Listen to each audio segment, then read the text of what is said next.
محترم ناظرین، آج کی ویڈیو میں ہم آپ کو حضرت امام حسین کے گھوڑے ذوالجناح کے بارے میں ایسی معلومات فراہم کریں گے جو اس سے پہلے آپ کی نظر سے نہیں گزری ہوگی۔ آپ رضی اللہ تعالیٰ عنہ کو یہ گھوڑا کہاں سے ملا؟ کربلا کے میدان میں داخل ہوتے وقت اس نے کیا کیا؟ حضرت امام حسین رضی اللہ تعالیٰ عنہ کی شہادت کے بعد ذوالجناح کدھر گیا؟ ایسی معلومات جو سننے کے بعد آپ کی آنکھوں میں آنسو جاری ہو جائیں گے۔ بسم اللہ الرحمن الرحیم۔ ذوالجناح حضرت امام حسین رضی اللہ تعالیٰ عنہ کا بہت پسندیدہ گھوڑا تھا۔ یہ گھوڑا کربلا کے دلخراش واقعہ کے دوران آپ رضی اللہ تعالیٰ عنہ کے ساتھ تھا۔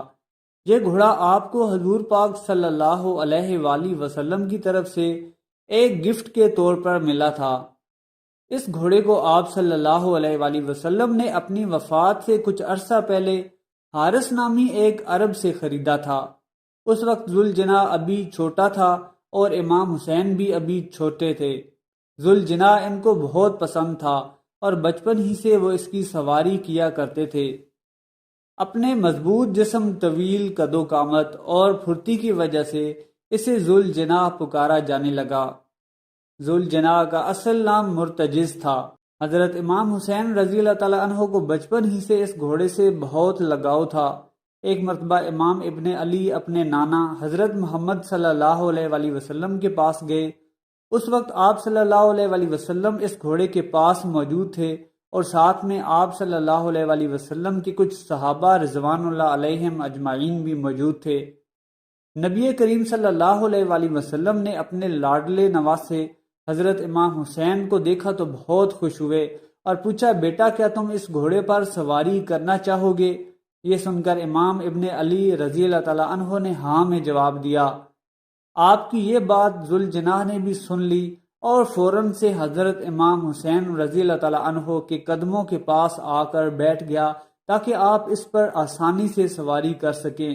پھر امام ابن علی رضی اللہ تعالیٰ عنہ اس گھوڑے پر بیٹھے اور آپ نے اس گھوڑے کی سواری کی۔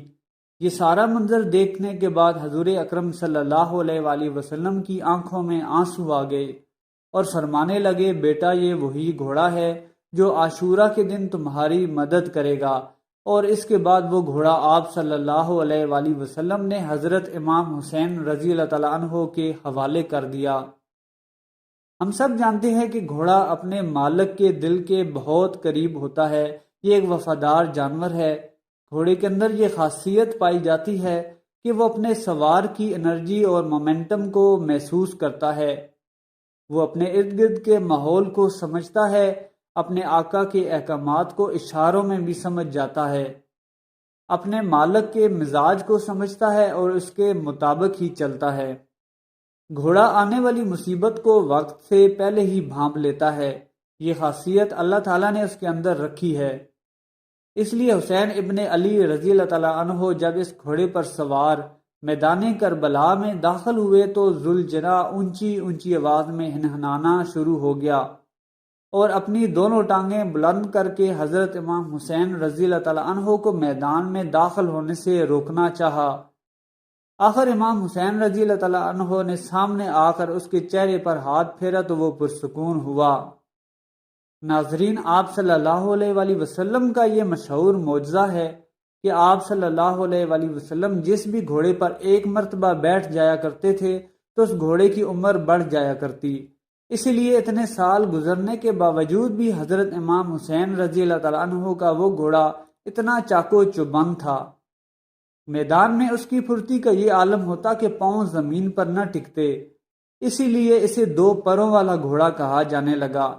دشمن پر بجلی کی رفتار سے لپکتا اور نیست و نابود کر دیتا، کیونکہ اس کا سوار کوئی عام انسان نہیں بلکہ جنت کے سردار حضرت امام حسین تھے۔ امام ابن علی رضی اللہ تعالیٰ عنہ کو یہ گھوڑا اتنا پیارا تھا کہ میدان کربلا میں سخت پیاسا ہونے کے باوجود بھی آپ کی یہ خواہش تھی کہ پہلے ذوالجناح اپنی پیاس بجھائے۔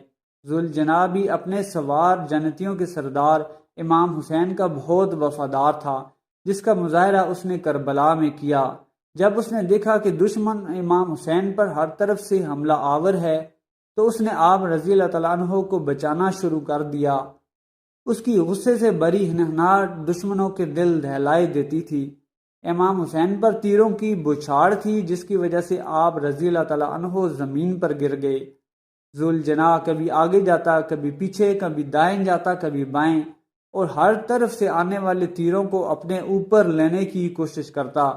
اسی کوشش میں اس کے جسم پر اتنے تیر لگے کہ جسم کا کوئی حصہ باقی نہ رہا جو کہ گھائل نہ ہوا ہو۔